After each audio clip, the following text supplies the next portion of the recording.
Hey there, how y'all doing? This is Data on Trail here, coming to you from a cabin we rented over the Christmas holidays just outside of Bryson City. Now, off in the distance, that is actually the Great Smoky Mountains National Park, and directly ahead right there is Gregory's Bald, for those familiar with this area. While I was down here with my family in the Bryson City area, I also took them on a tour of my favorite hostel on the southern chunk of the Appalachian Trail, and that's a place called Gorgeous Stays, just outside of the NOC.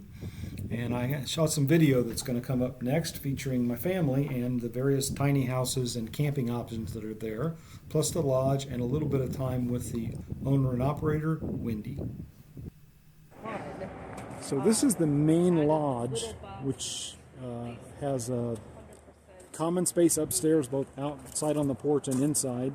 And then down here is where they'll do the laundry for you. And there's a men's room and a ladies' room down here. And I'll just show you the men's room real quick.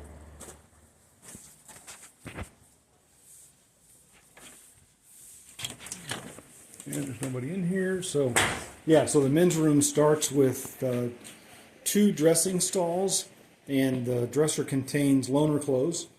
And then there's a seating area so you can wait to take your turn to take a shower or whatever. And a mirror so you can size yourself up. And then in the back there are 2 shower stalls with some of the nicest water pressure and removable shower heads. Really nice areas to take a shower in.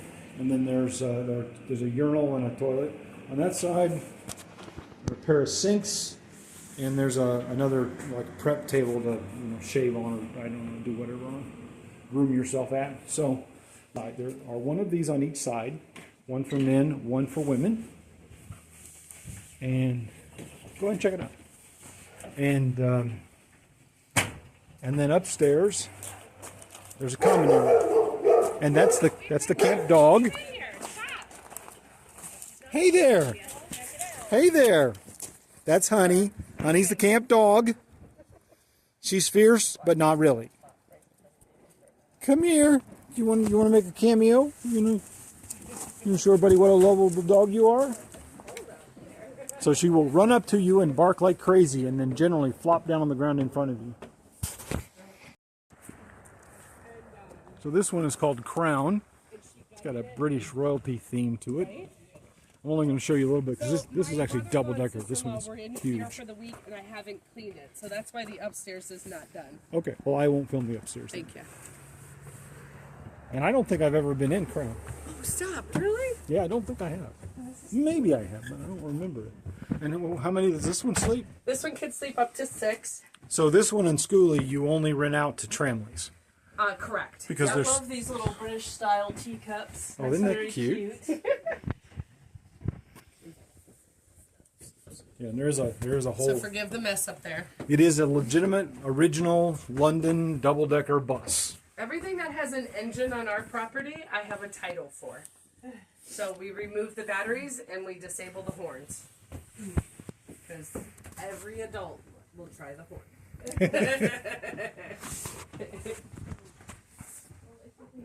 And that's Wendi. She runs the place. And how many? She will adopt you if you stay here more than 2 days. Or put you to work. Or put you to work, yeah, like you might be doing me this spring. I don't know. So really great. So in the midst of the early stages of your AT hike, this is a really, really wonderful place to stop. We'll take good care of you. Yeah, it's a great refresher. It's a great break from the hardcore stuff on the trails and stuff, and it's close enough to the trail in the NOC. It's easy to get to, so And Scott will take good care of you with his chiropractic background. That's right. That's right. Does he still do those stretching classes? Yep. Yeah, so he teaches a lot. I refer any hiker here who is over 50. I refer her in particular because the male half of this partnership, Scott, is also a chiropractor. So he conducts all kinds. I've learned a lot about how to keep myself healthy on trail. So, and Scott and I have great conversations about that. So you all should come visit here while you're hiking. So this is one that's called NOLA, as in New Orleans. It's each of the tiny houses has a different theme. That's the barn. Downstairs from that room that we were in. And I got Mrs. Data And my sister and niece and nephew in here. Hey! Hello. I like the trombone light. It's got a trombone light in the top of it. It has a small bed here for one. It has a queen size bed here.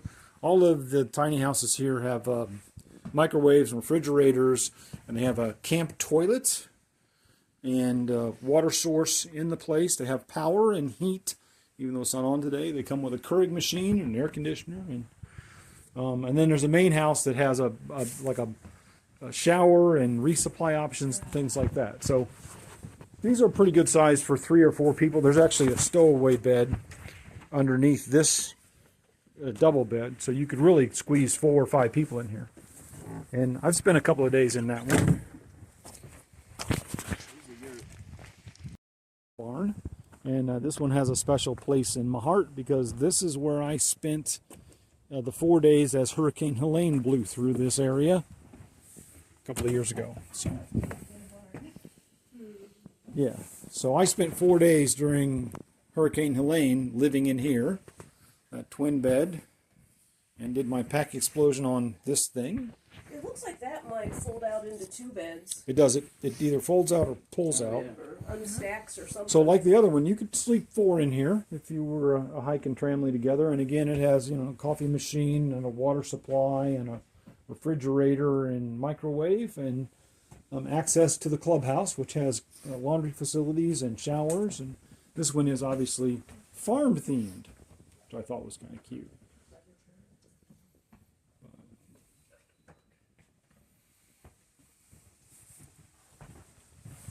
Okay. So now we'll walk back down here and show you some of the others. This is a yurt, which, yeah, One night, a couple nights actually. yeah. Mrs. Dana and I spent a couple of nights in the yurt. It's very nice. It's just got a queen bed, but it's really big.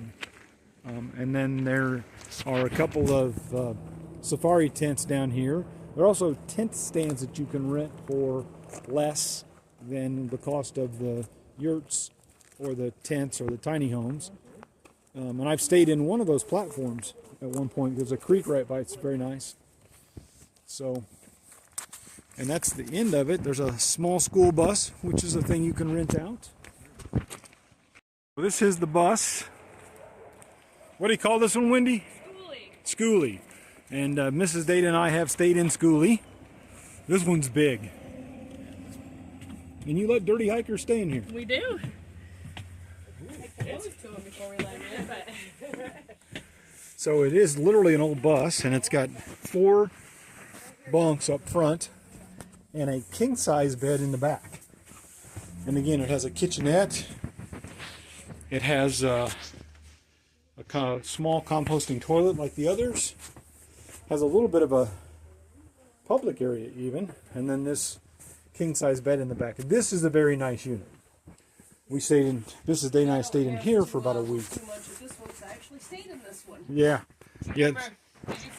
So this is the fishing themed one.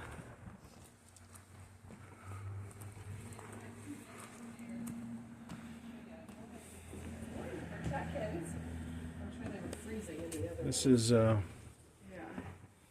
how many people does this one sleep? 4.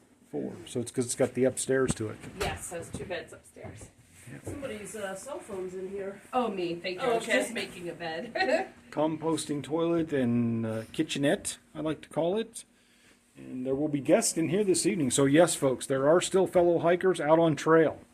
So anybody can do any solid trail magic for the Sobos, they would appreciate that because the weather's awful. It's freezing. especially warm. I think if you had something that was warm. Yes, yeah. So Oh, looks like there's an upstairs to this one. there is. Go climb up the stairs. They're sleeping up there.